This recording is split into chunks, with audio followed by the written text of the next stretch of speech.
Maintenant, explorons le château. Bâtiment extrêmement intéressant encore une fois pour son histoire. À l'époque, l'objectif était d'avoir une grosse éolienne sur le toit. Mais son éolienne était pas encore parfaite, alors elle partait au vent assez régulièrement. Donc il décidait de construire un bâtiment autour pour la protéger et la solidifier. Finalement, elle est encore partie au vent, donc il reste juste le bâtiment maintenant.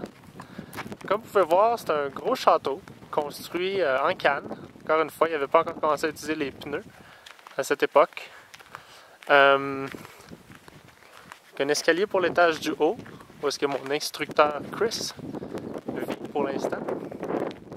Je vais venir vous montrer l'avant, la face sud du château. On commençait déjà à utiliser les principes de la face sud pour le gain solaire.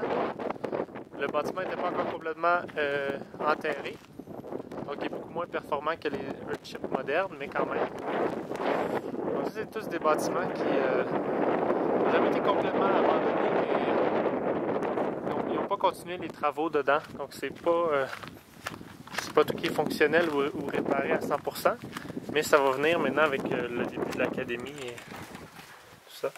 Donc voici l'intérieur. Comme vous pouvez voir, c'est assez intéressant. Il y a des plantes, bien entendu, comme dans les Earthships. Quand on rentre, là c'est un petit peu le bordel parce que c'est des jeunes académiciens qui y vivent. Mais on va faire le ménage demain. Parce qu'il y a un beau petit party qui s'annonce. Donc, vous voyez encore une fois très beau ici. Rond de siège avec un merveilleux foyer. Très souvent utilisé. Table et cuisine. Quelque peu en désordre. Et ça, c'était cette structure-là, c'était la partie qui supportait l'éolienne au départ. On peut monter en haut.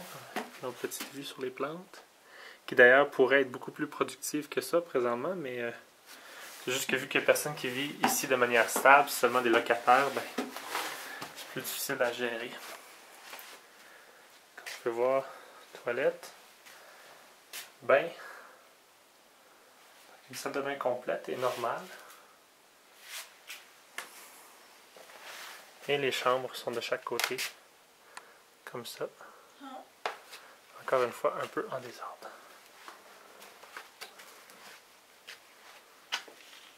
Avec mon ami Keith, qui fait des beaux dodos. Bonjour! Avec son petit accent. Alors, j'espère que la visite du château vous a bien plu.